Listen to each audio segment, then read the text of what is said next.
All right. So you have a dream to make games and publish them. That's good. So this is what you'll actually be doing on a day-to-day basis. So we'll start at the highest level. You're going to be doing vision. So vision basically means drafting out and concepting what your game is going to look like.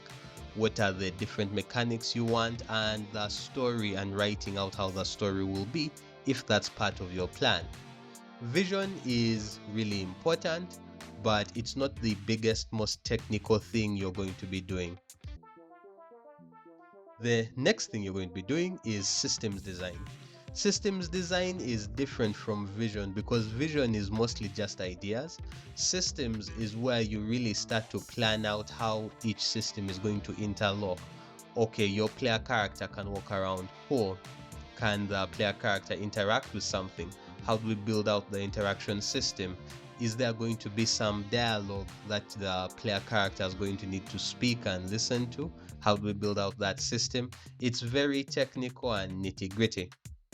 Then you're going to be doing level design. Level design is all about figuring out how the player is moving through the world and what kind of different aspects there are. It's not like speed level creation. That's not level design. Level design is more about the interactivity inside of your level. So for example, this is the floor. That's cool. This is a ladder that you can climb up. That's nice. And this is like the door to the next level. This is where the key is. That's level design. Then there is AI design. AI design is really good to do after you have a general level design because your AI is going to be interacting with the level. In games that do this really well, you can see that the AI has built-in ways to know where the player is and how to move around the world to get to the player.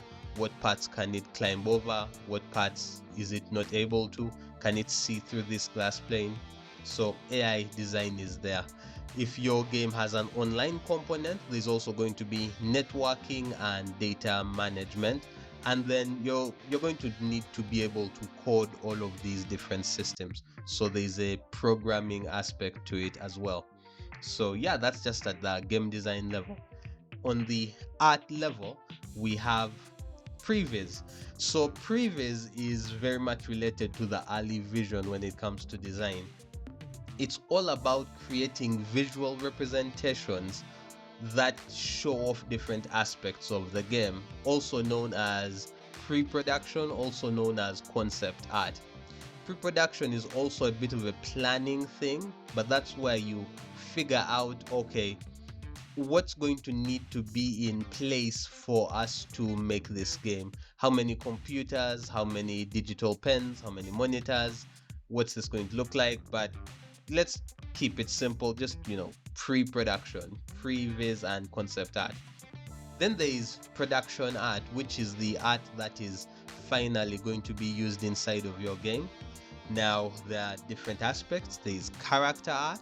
Character art is all about your character, how it looks, how does it interact with the lighting in the world. It's pretty good.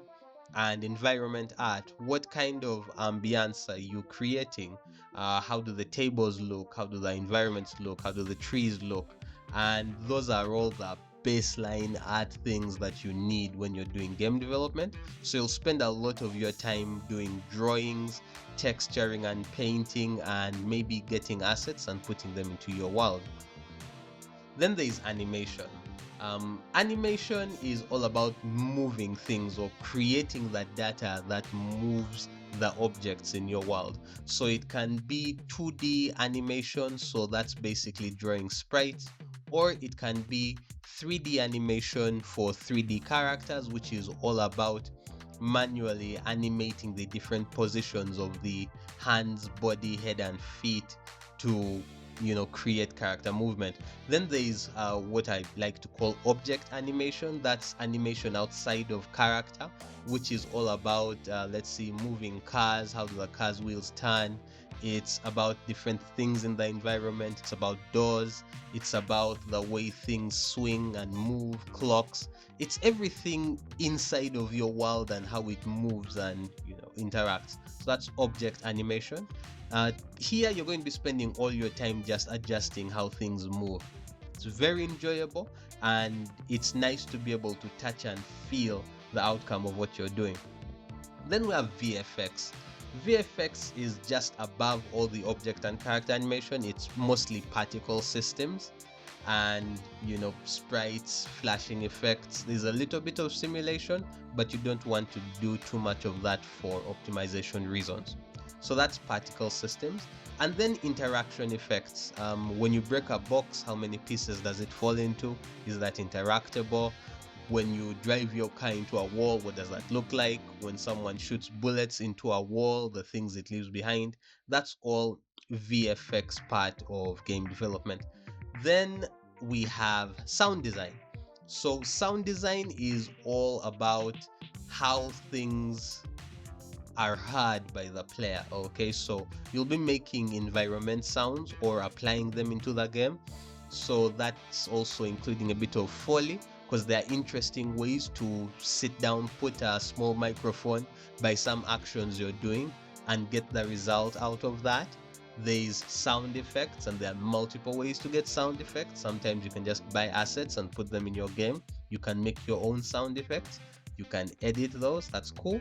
And then within sound design, there is voiceover. So that's voice acting, character acting, and then there's editing the different voices and organizing them and planning them out. That's important.